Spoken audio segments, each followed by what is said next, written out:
Hey guys, welcome back to the channel. So in this video, I wanted to go through some of the strategies that I use to help my investment properties be a little bit more profitable. Another topic would be loft conversions, like are they worth it? So some loft conversions can be a great way to add extra floor space to your property. The key things to consider would be that just because those loft conversions have been made in the same street, they might have been done on family homes. And let's be honest, families aren't often looking to add value. They're just trying to add extra space for themselves and their families. Another thing to consider is how building regulations have changed over the years. So these days, loft conversions are a lot more expensive. So something like what once could have cost £20,000 to £25,000 to complete could now easily push past £40,000. And for more complex projects, you could be looking at something like £60,000 or even more. So not great. In some areas, that kind of investment wouldn't always result in a good increase in value to justify that cost. It's quite a lot.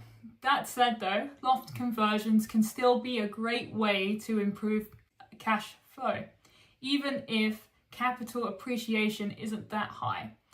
So for example, I worked with one investor who turned their loft conversion into 1 bedroom and 2 bathrooms. So from a capital investment, it could have seemed like a costly project, but it did add significant rental income, which was a huge boost to that property.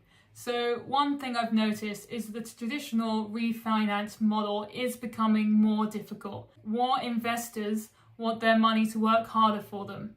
And if they want to leave some money in the project, it has to work even harder than before. So doing a loft conversion, it's important to think about the capital appreciation of the improved rental yield.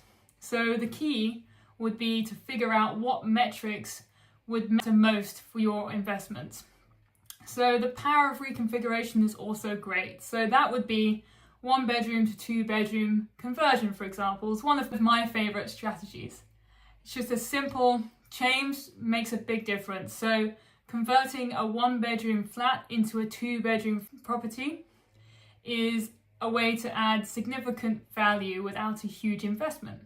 So let me give you an example from a recent project that I worked on. So purchased a block of flat for $170,000. 2 flats had already been sold, but they were on short leases. And the remaining flats did need quite a lot of work. The lower ground floor flat in particular was requiring a whole new renovation. The electrics had been condemned and there was no central heating, so it was pretty cold in there. So initially I budgeted around £30,000 to £35,000 for the refurb. But then I decided to take a different approach. Instead of just upgrading the space as a 1 bedroom, I then decided to reconfigure it into a 2 bedroom flat. This relatively small change did make a huge difference. So both in terms of rental income and the overall value of the property. Sometimes it's these really small strategic adjustments which deliver some fantastic returns. The cost to convert from a 1 bedroom to a 2 bedroom is often much less than converting a full extension, but the increase in rental yield can be significant.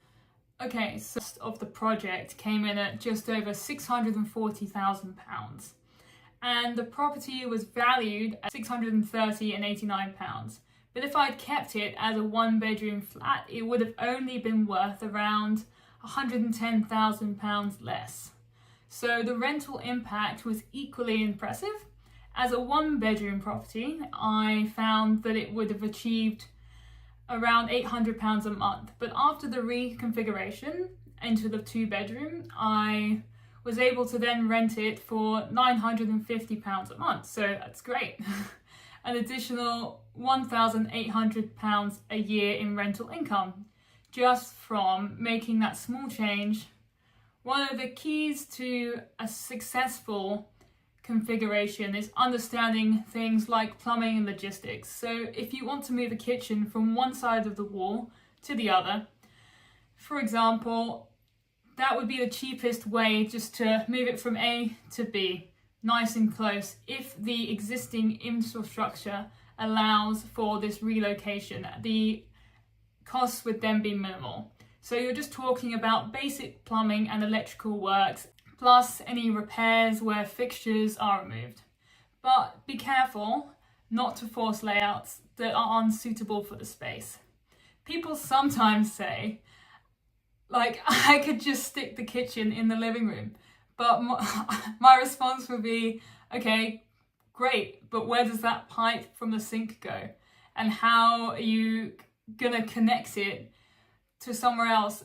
Being practical situations are things that people often overlook, like ways to run pipes through, which can overcomplicate things and bring up costs. So when refiguring a property, it can add serious value, but it's important to make sure that the layout makes added value and doesn't create more problems than you're solving.